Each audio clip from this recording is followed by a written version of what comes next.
वैकुंठ दिलाने वाले 7 तीर्थ कौन कौन से हैं? हिमालय की कंदरों में एक ऋषि रहते थे, ऋषि मधुचंद। उन्होंने जीवन तप और साधना में व्यतीत किया था, किंतु उनके मन में एक प्रश्न बार बार उठता, मनुष्य को परम गति, मोक्ष, वैकुंठ की प्राप्ति कैसे होती है? क्या केवल तप और यज्ञ ही पर्याप्त है या कोई और रहस्य है जो मुझे अभी तक ज्ञात नहीं?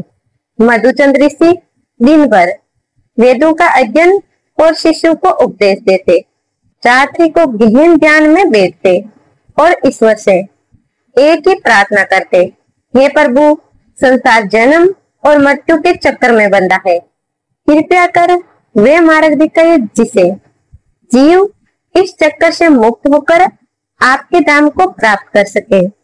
एक दिन जब वे गंगा तट पर ध्यान में बैठे थे, उन्होंने अनुभव किया कि धनवान लोग धन के बल पर यज्ञ करते हैं, पर क्या वे मोक्ष पाते हैं?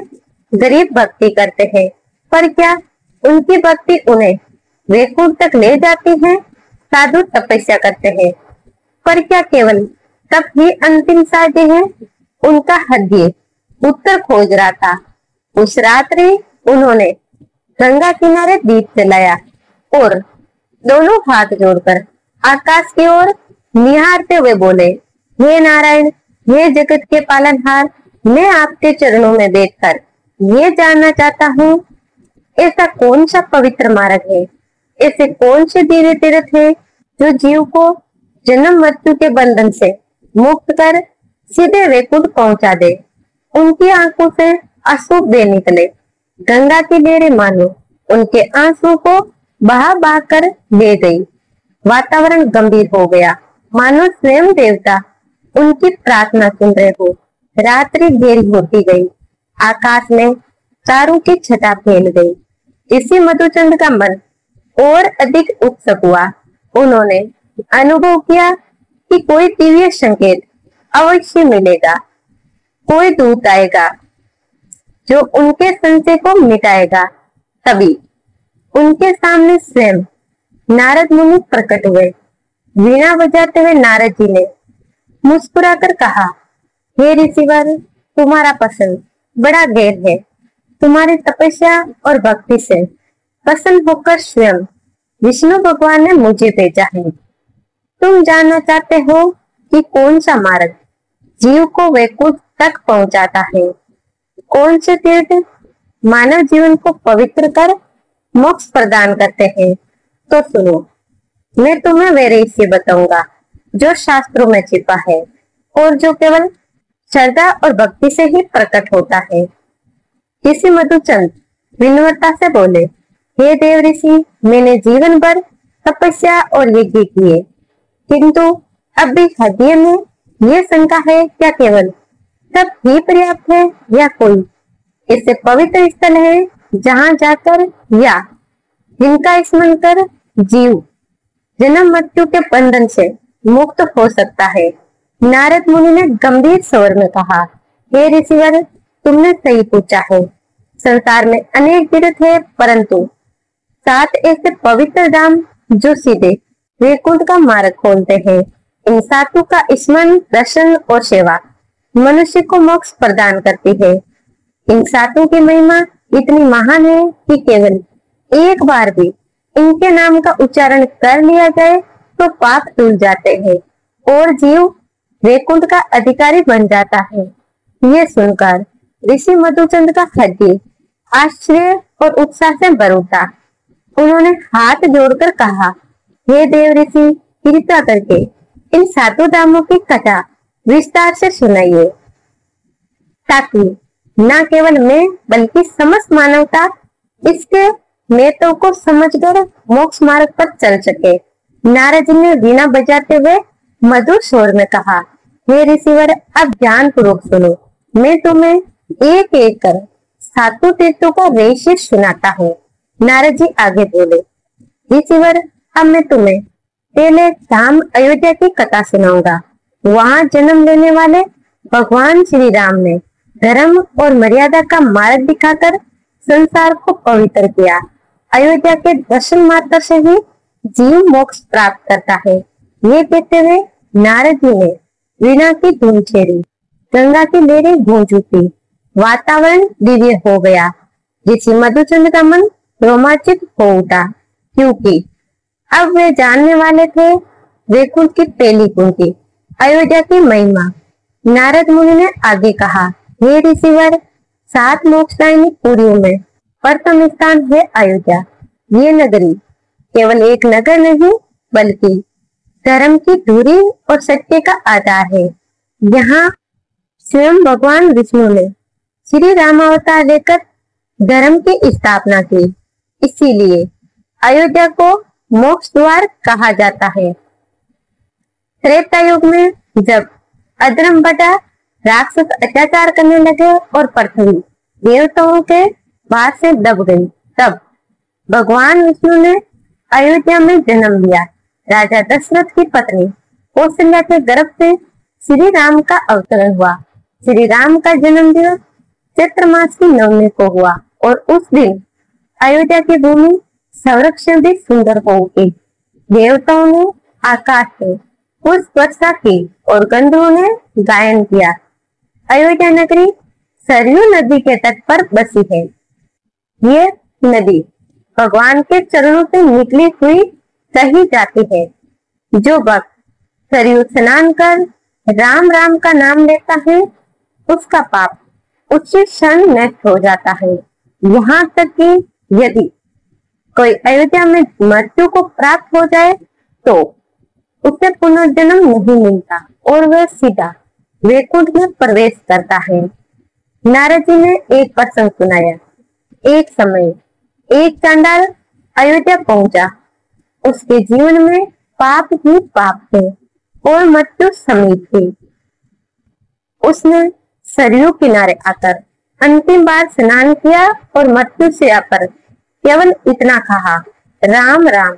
उस क्षण यमदूत उसे पकड़ने आए, किंतु श्री राम के दूत प्रकट होकर बोले, ये अयोध्या में राम नाम का स्मरण कर चुका है, अब ये हमारा है।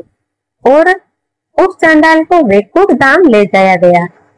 ऋषि मधुचंद्र ने ये कथा सुनते ही आंसू से भीगे नेत्रों से कहा, धन्य है अयोध्या, धन्य है राम नाम। नारद मुनि ने आगे कहा, शास्त्रों में स्पष्ट कहा गया है कि जो व्यक्ति अयोध्या में प्राण त्यागता है उसे मोक्ष अवश्य प्राप्त होता है। अयोध्या केवल एक नगर नहीं, बल्कि भगवान का धाम है। यहाँ का वायुमंडल तक मोक्ष देने वाला है। ऋषि मधुचंद्र भाव विभोर हो गए। उनके रोम रोम में श्री राम का नाम बस गया। देव ऋषि नारद मुनि आगे बोले, हे ऋषिवर, मोक्षदायिनी पुरियों में दूसरी पुरी है मथुरा। ये नगरी भगवान श्री कृष्ण की जन्मभूमि है।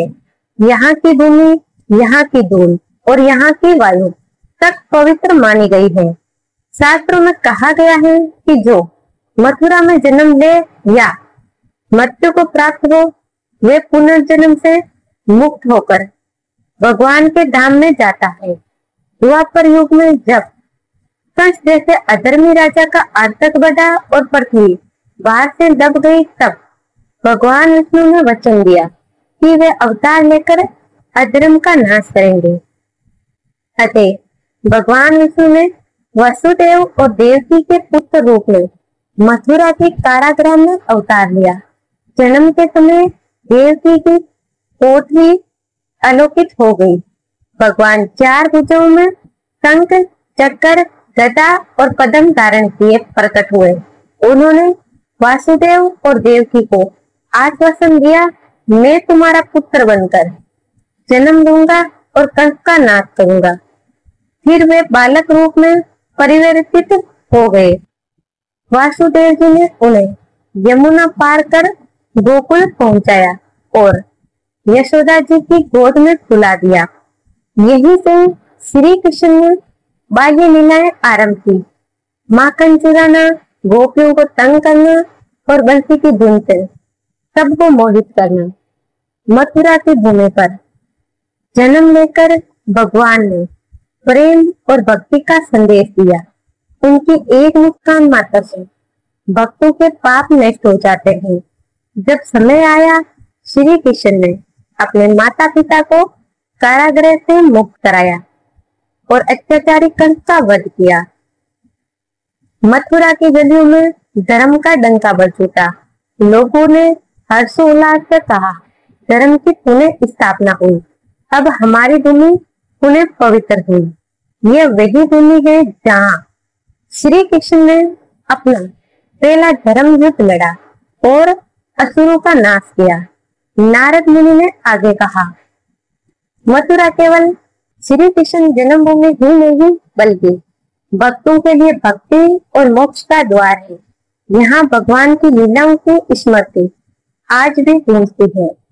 जो मनुष्य मथुरा में गोकुल, वृंदावन और गोवर्धन की परिक्रमा करता है, वह जन्म मरण के बंधन से मुक्त हो जाता है। मथुरा की धूल तक मोक्षदायिनी कही गई है। यहाँ तक कि जो भक्त केवल कृष्ण कृष्ण का नाम लेकर इस भूमि का स्मरण करता है, वे भी वैकुंठ धाम को प्राप्त करता है। नारद मुनि ने एक कथा सुनाई। एक वृद्धा थी जो जीवन भर मथुरा जाने की लालसा रखती थी, किंतु वृद्धावस्था और गरीबी के कारण वे जा ना सकी। मरणासन समय में उसने करुणा से कहा, हे प्रभु, मैं मथुरा ना जा सकी, पर मन से उसी भूमि का स्मरण करती हूँ। तुरंत ही उसके सामने चारों ओर प्रकाश मिल गया और भगवान श्री कृष्ण मुस्कुराते हुए प्रकट हुए। उन्होंने कहा, मथुरा का स्मरण ही तुझे मोक्ष देने वाला है। तू अब मेरे धाम को प्राप्त होगी। और वे वृद्धा शरीर त्याग कर सीधे वैकुंठ गई। ऋषि मधुचंद की आंखों से आंसू बहने लगे। उन्होंने कहा, हे देव ऋषि, धन्य है वे मथुरा जहाँ स्वयं भगवान ने जन्म लिया। अब मैं समझ गया कि ये दूसरी मोक्षदायिनी पूरी क्यों कही गई है। नारद जी मुस्कुराए और बोले, हे ऋषिवर, अब मैं तुम्हें तीसरी मोक्षदायिनी पुरी की महिमा सुनाऊंगा, जहाँ गंगा का अवतरण हुआ और जिसका नाम है माया नगरी अर्थात हरिद्वार। ये वे स्थल है जहाँ हिमालय की गोद से उतरकर गंगा धरती पर प्रवेश करती है। यहीं से गंगा संपूर्ण भारतवर्ष को पवित्र करती हुई समुद्र तक जाती है। हरिद्वार का अर्थ है हरि का द्वार।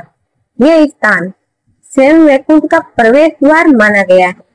हे ऋषिवर, प्राचीन समय में राजा भागीरथ ने अपने पितरों के उद्धार के लिए तपस्या की। उनकी कठिन साधना से प्रसन्न होकर माँ गंगा स्वर्ग से अवतरित हुई।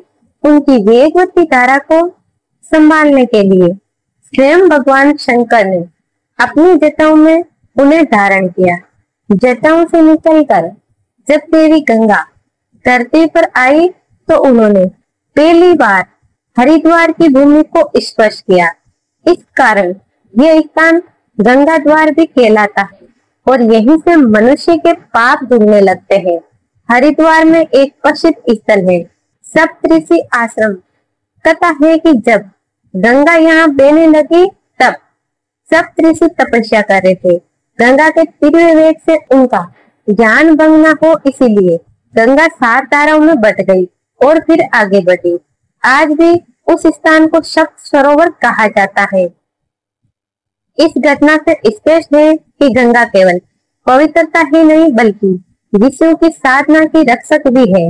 नारद जी आगे बोले, हरिद्वार में गंगा स्नान करने से मनुष्य के समस्त पाप नष्ट हो जाते हैं। यहाँ यदि कोई प्राणी अपने प्राण त्यागता है तो उसे यमदूत स्पर्श नहीं करते, सीधे विष्णु दूत आकर उसे वैकुंठ ले जाते हैं। हरिद्वार की भूमि इतनी पावन है कि केवल एक दिन यहाँ रहकर गंगा तट पर ध्यान करने से भी जन्मों का बंधन समाप्त हो जाता है। नारद जी ने एक मधुर प्रसंग सुनाया। हे ऋषिवर, हरिद्वार में हर की पौड़ी नामक स्थान है। कहा जाता है कि स्वयं भगवान विष्णु ने यहाँ अपने चरण रखे थे। जब संध्या समय गंगा आरती होती है तो चारों ओर दीप जलते हैं और गंगा की लहरें स्वर्णिम हो उठती है। उस समय देवता भी अदृश्य रूप में आरती देखने आते हैं। जो भक्त इस आरती में सम्मिलित होकर गंगा माता को दीप अर्पण करता है, उसके जीवन के सारे अंधकार मिट जाते हैं।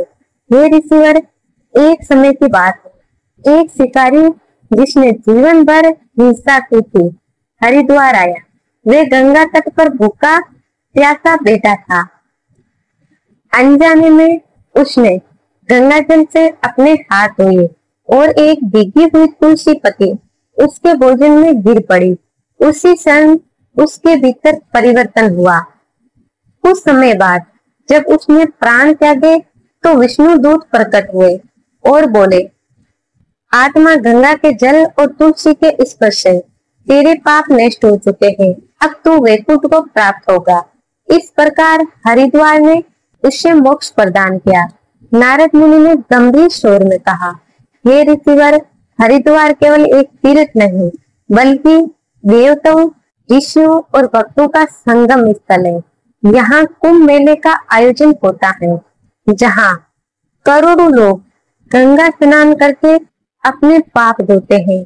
हरिद्वार की मिट्टी में अनगिनत ऋषियों का तप, साधकों की आहान और भक्तों की आस्था रची बसी है।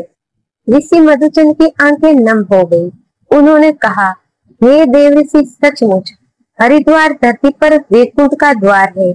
गंगा माता का दर्शन मात्र ही आत्मा को शांति देता है। अब मुझे समझ आ रहा है कि हरिद्वार क्यों मोक्षदायिनी पुरी कहलाता है। नारद जी मुस्कुराए और बोले, ऋषिवर, अब मैं तुम्हें चौथी मोक्षदायिनी पुरी के विषय में बताऊंगा। वह है कांचीपुरी, जहाँ भगवान विष्णु और देवी कामाक्षी का निवास है। यहाँ ज्ञान, भक्ति और मोक्ष तीनों का संगम है। कांचीपुरी को दक्षिण की कांची भी कहा जाता है। यही देवी कामाक्षी का मंदिर है और भगवान विष्णु के अनेक अवतारों की लीलाएं वर्णित है। जो भक्त कांचीपुरी का दर्शन करता है वह जन्म मरण के चक्कर से मुक्त हो जाता है। प्राचीन काल में असुरों के आतंक से देवता भयभीत हो गए थे। तब आदि शक्ति ने कामाक्षी देवी के रूप में कांचीपुरी में अवतार लिया और उन्होंने तपस्या करते हुए कमलासन पर बैठकर देवताओं को शक्ति दी और असुरों का संहार किया। कहता है कि स्वयं भगवान विष्णु और भगवान शिव भी कांचीपुरी में आकर देवी की आराधना करते हैं। इसीलिए यह स्थान शक्ति और श्री हरि विष्णु दोनों का मिलन स्थल माना जाता है। एक बार नारायण के भक्त अनस कुमार ने कांचीपुरी में घोर तपस्या की। भक्ति से प्रसन्न होकर विष्णु जी प्रकट हुए और बोले, हे वत्स, कांचीपुरी में जो एकनिष्ठ भाव से मेरी और कामाक्षी माता की उपासना करेगा उसे मोक्ष की प्राप्ति होगी। ये वरदान आज भी यहाँ की हर धूल में समाया हुआ है। नारद जी ने कथा सुनाई। हे ऋषिवर, एक निर्धन ब्राह्मण था। वे जीवन भर दर दर भटकता रहा, परंतु कभी किसी से छल नहीं किया। अंत में वह कांचीपुरी पहुंचा। वहां कामाक्षी मंदिर में उसने केवल एक दीपक जलाया और मन से प्रार्थना की, माता, मैं निर्धन हूँ, परंतु आपको भक्ति का दीप अर्पित करता हूँ। कुछ दिनों बाद उसकी मृत्यु हुई। यमदूत लेने आए, लेकिन कामाक्षी माता स्वयं प्रकट होकर बोली, ये मेरा भक्त है, इसकी भक्ति का दीपक मेरे हृदय को छू गया है, इसे वैकुंठ ले जाओ। और उस ब्राह्मण की आत्मा परधाम को प्राप्त हुई। नारद मुनि बोले, कांचीपुरी केवल देवी देवताओं की लीला भूमि ही नहीं बल्कि ये मोक्ष का द्वार भी है। यहाँ की हवा तक साधना में सहायक होती है। जो यहाँ उपवास, ध्यान या साधना करता है उसे वैकुंठ में स्थान मिलता है। शास्त्रों में कहा गया है कांचीपुरी का दर्शन अवश्य ही मोक्ष प्रदान करता है। ऋषि मधुचंद ने ये कथा सुनते ही कहा, हे देव ऋषि, कांचीपुरी तो सचमुच ज्ञान और भक्ति का संगम है। अब मैं देख रहा हूँ कि ईश्वर हर स्थान पर अपनी अलग अलग महिमा प्रकट करते हैं। एक स्थल देवी गंगा से, दूसरा श्री राम से, तीसरा श्री कृष्ण से, और अब ये कांचीपुरी शक्ति और श्री हरि विष्णु से मोक्ष प्रदान करती है। नारद जी ने मधुर मुस्कान के साथ कहा, हे ऋषिवर, अब समय है कि मैं तुम्हें 5वीं मोक्षदायिनी पुरी की कथा सुनाऊं। वह है उज्जैन, जहाँ महाकालेश्वर का वास है और जहाँ काल भी भक्तों के सामने झुक जाता है। नारद जी बोले, जो भक्त यहाँ आकर भगवान महाकाल का दर्शन करता है उसके समस्त पाप नष्ट हो जाते हैं। यहाँ तक कि मृत्यु का भय भी इस भूमि में समाप्त हो जाता है। प्राचीन काल में अवंती नगरी उज्जैन में चंद्रसेन नाम का धनिष्ठ राजा राज्य करता था। वे शिव भक्त था और प्रतिदिन शिवलिंग की पूजा करता था। एक बार शत्रु राजाओं ने उसकी नगरी पर आक्रमण किया। राजा चिंतित हुआ और भगवान शिव के शरण में गया। शिव भक्ति से प्रेरित होकर उसके राज्य का एक साधारण बालक शिकर और एक किसान वृद्ध ने भी पूजा प्रारंभ की। उनकी तपस्या से भगवान शिव प्रकट हुए और महाकालेश्वर ज्योतिर्लिंग के रूप में प्रकट होकर शत्रुओं का नाश किया। तब से उज्जैन शिव की नगरी कहलाने लगी और यहाँ महाकालेश्वर का स्थायी वास हुआ।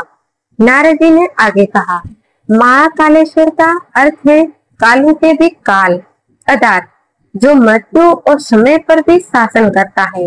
उज्जैन में यदि कोई मृत्यु को प्राप्त हो तो उसे पुनर्जन्म नहीं मिलता। भगवान शिव स्वयं उसे अपने धाम ले जाते हैं। शास्त्रों में कहा गया है, महाकालेश्वर के दर्शन मात्र से मृत्यु पर विजय मिल जाती है। नारद जी ने एक प्रसंग सुनाया। हे ऋषिवर, एक ब्राह्मण था जिसका नाम वेद प्रकाश था। वह बहुत ही गरीब था और रोजाना भोजन की चिंता में डूबा रहता था। एक दिन वह उज्जैन पहुंचा और महाकालेश्वर के मंदिर में जाकर बोला, हे प्रभु, मैं निर्धन हूँ लेकिन आपके चरणों में शरण चाहता हूँ। वह वहीं रहकर मंदिर की सफाई और फूलों की सेवा करने लगा।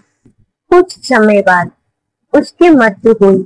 यमदूत उसे लेने आए, लेकिन उसी क्षण महाकालेश्वर प्रकट हुए और बोले, ये मेरा भक्त है, इसे ले जाने का अधिकार केवल मुझे है। और शिव जी स्वयं उसे अपने धाम ले गए।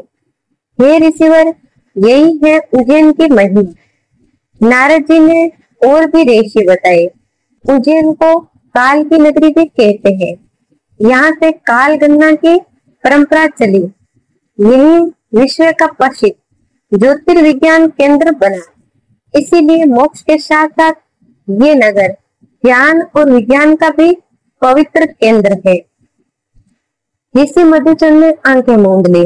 उनकी अंतरात्मा में शिव का स्वर गूंज उठा। ओम नमः शिवाय। उन्होंने गदगद होकर कहा, देव ऋषि, सचमुच महाकालेश्वर नगरी में मृत्यु भी भयभीत हो जाती है। ये तो अमरता का द्वार है। नारद जी ने हंसकर कहा, हे ऋषिवर, अब मैं तुम्हें 6ठी मोक्षदायिनी पुरी की कथा सुनाऊंगा। वह है द्वारिका।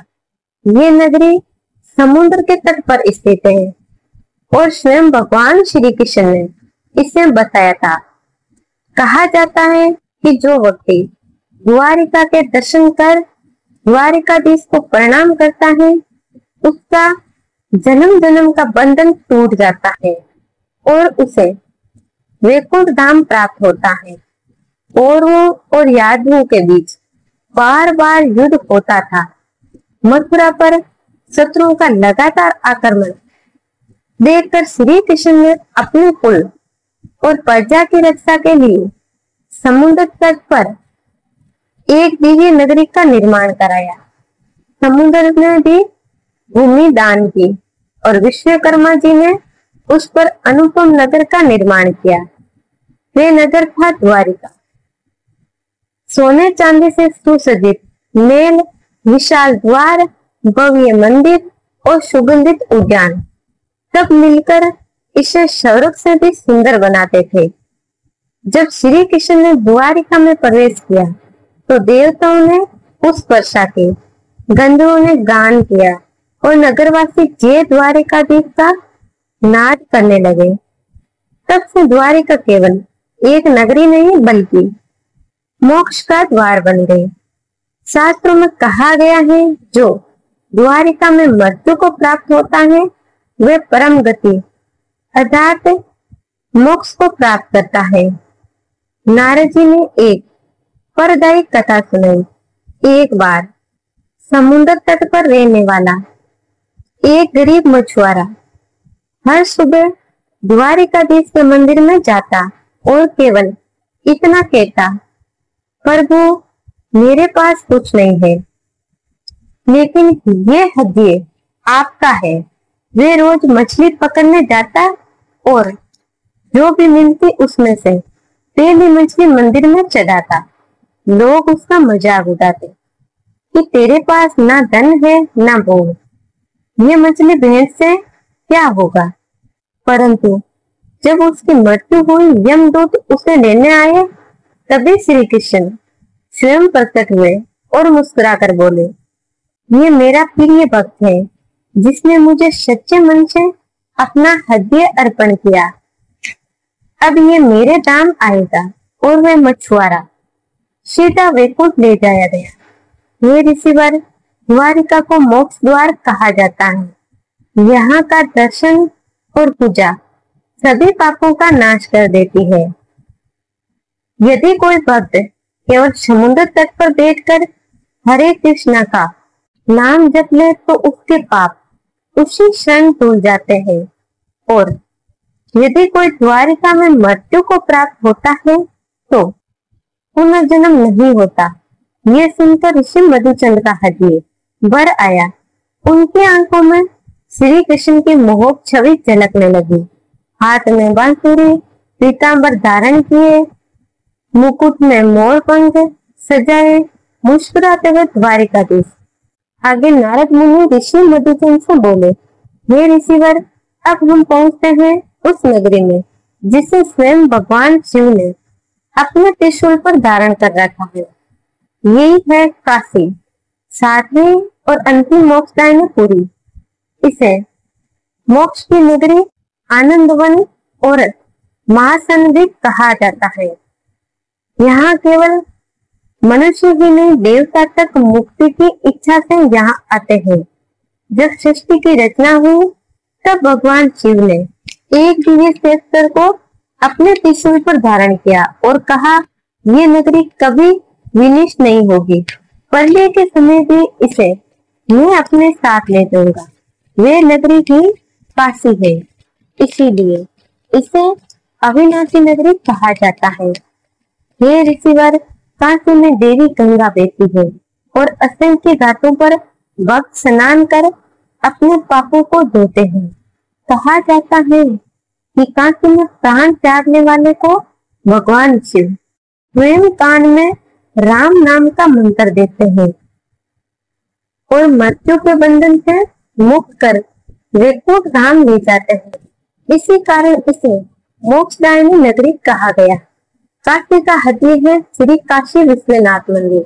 यहाँ 12 ज्योतिर्लिंगों में से एक भगवान शिव विराजमान है।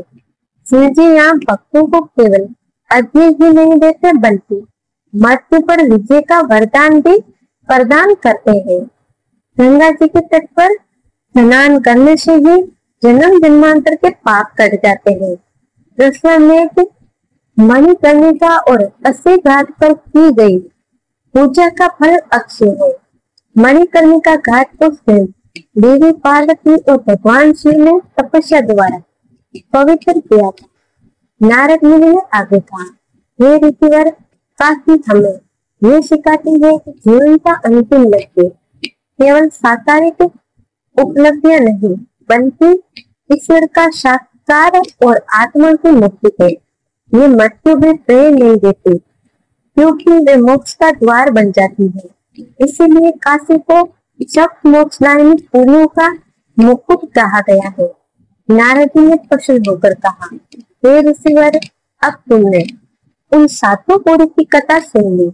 अयोध्या, मथुरा, कांची, हरिद्वार, उज्जैन, द्वारिका और काशी, ये सभी मिलकर मनुष्य के लिए विद्युत का मार्ग खोलते हैं। जो मनुष्य इनमें श्रद्धा से यात्रा करता है वे जन्म मरण के चित्र से मुक्त होकर परधाम को प्राप्त करता है। गंगा तट पर मंद मंद समीर दे रही थी। सूर्यास्त में निकली था। नारद मुनि वीणा बजाते हुए मधुर स्वर में मुस्कुराए और ऋषि मधुसूदन से बोले, ईश्वर, अब समय है कि मैं तुम्हें इन सातों पुरी के रहस्य को एक सूत्र में बांध कर सुनाऊं, क्योंकि ये सातों तीर्थ केवल भौतिक स्थान नहीं बल्कि 7 आध्यात्मिक सीढ़ियां हैं जिन पर चढ़कर आत्मा सीधे मोक्ष और वैकुंठ तक पहुंचती है। नंबर 1, अयोध्या। धर्म की भूमि अयोध्या हमें बताती है कि ज्ञान के बाद अगला कदम धर्म पालन है। प्रभु श्री राम की मर्यादा सत्य और कर्तव्य पालन जीवन को सही दिशा देते हैं। धर्म ही आत्मा को विद्युत का मार्ग दिखाता है। नंबर 2, मथुरा। भक्ति की भूमि जो सिखाता है कि धर्म और ज्ञान के बाद भी यदि जीवन में भक्ति नहीं है तो साधना अधूरी है। श्री कृष्ण की भक्ति आत्मा को ईश्वर से जोड़ती है, जिससे गोपियां अपने प्राण के लिए कृष्ण में विलीन हो गई। नंबर 3, काशी। वैराग्य की भूमि। भक्ति के बाद यदि मन में संसार के मोह में बंधे रहे तो मुक्ति कठिन है। कांची हमें सिखाता है वैराग्य यानी सांसारिक बंधनों से ऊपर उठना। जब साधक मोह और लोभ से मुक्त हो जाता है तब वो सच्चे वैराग्य को प्राप्त करता है। नंबर 4, उज्जैन। समय और कर्म की भूमि। यहाँ हमें स्मरण कराता है कि समय और कर्म सबसे बड़े गुरु है। महाकाल की नगरी उज्जैन ये बताती है कि जिसने अपने समय का सदुपयोग किया और धर्म प्रयाण कर्म किए उसके लिए मोक्ष शेष हो जाते हैं। नंबर 5, द्वारिका। श्रद्धा और सेवा की भूमि। ये हमें श्रद्धा और सेवा का पाठ सिखाती है। भगवान श्री कृष्ण नगरी द्वारिका में भक्त सीखता है केवल भक्ति की नहीं बल्कि लोक कल्याण और सेवा भाव से किया गया कार्य आत्मा को और ऊंचा उठाता है। श्रद्धा और सेवा से आत्मा का द्वार वैकुंठ के लिए खुल जाता है। नंबर 6, हरिद्वार। समर्पण की भूमि। यही साधक अपनी यात्रा का अंतिम कदम उठाता है। समर्पण जब आत्मा पूरी तरह ईश्वर को समर्पित हो जाती है तभी वे पुनर्जन्म के बंधन से मुक्त होकर सीधे वैकुंठ को प्राप्त होती है। नंबर 7, काशी। ज्ञान की भूमि। काशी ये सिखाती है कि जीवन का सबसे पहला कदम ज्ञान है। जब मनुष्य मृत्यु का भय छोड़कर हर हर महादेव का नाम लेता है तब वे समझता है कि आत्मा अमर है। ज्ञान के बिना मोक्ष असंभव है। नारद मुनि ने वीणा रखकर दोनों हाथ उठाए और गंभीर स्वर में बोले, हे ऋषिवर, इन सातों पुरी का रहस्य यही है 7 पवित्र धाम अयोध्या, मथुरा, हरिद्वार, कांचीपुरी, उज्जैन, द्वारिका और काशी केवल स्थान नहीं बल्कि आत्मा को मोक्ष तक पहुंचाने वाली 7 सीढ़ियां हैं। अयोध्या धर्म और सत्य का संदेश देती है। मथुरा भक्ति और प्रेम की शक्ति सिखाती है। हरिद्वार में गंगा के जल से पाप धुल जाते हैं और समर्पण का मार्ग खुलता है। कांचीपुरी वैराग्य और ज्ञान की भूमि है। उज्जैन समय और कर्म का महत्व बताती है। द्वारिका में श्रद्धा और सेवा भाव से आत्मा ऊंचाई को पाती है। काशी ज्ञान और मोक्ष का अंतिम द्वार है, जहाँ मृत्यु भी वैकुंठ का रास्ता बन जाती है। इन सातों तीर्थों का स्मरण और दर्शन जीवन को पवित्र कर देता है और जीव को परम धाम तक पहुंचाता है। ये सात सीढ़ियां मिलकर आत्मा को सीधा मोक्ष और वैकुंठ की ओर ले जाती है। ये सुनकर ऋषि मधुचंद की आंखें नम हो गई। उनका हृदय पुलकित था। उन्होंने हाथ जोड़कर कहा, हे नारद मुनि, आज मुझे सच्चा मार्ग मिला। अब मैं समझ गया हूँ कि केवल तीर्थ यात्रा ही नहीं बल्कि इन 7 गुणों का आचरण करना ही मोक्ष का सच्चा साधन है। गंगा की लहरें मानो इस सत्य को पुष्ट कर रही थी। चारों ओर दिव्य आभा फैल गई। ऋषि मधुचंद का हृदय अद्भुत शांति और आनंद से भर गया। मित्रों, आज की वीडियो कैसी लगी कमेंट बॉक्स में कमेंट करके जरूर बताएं। वीडियो को लाइक शेयर करें और हमारे चैनल को सब्सक्राइब करें। धन्यवाद।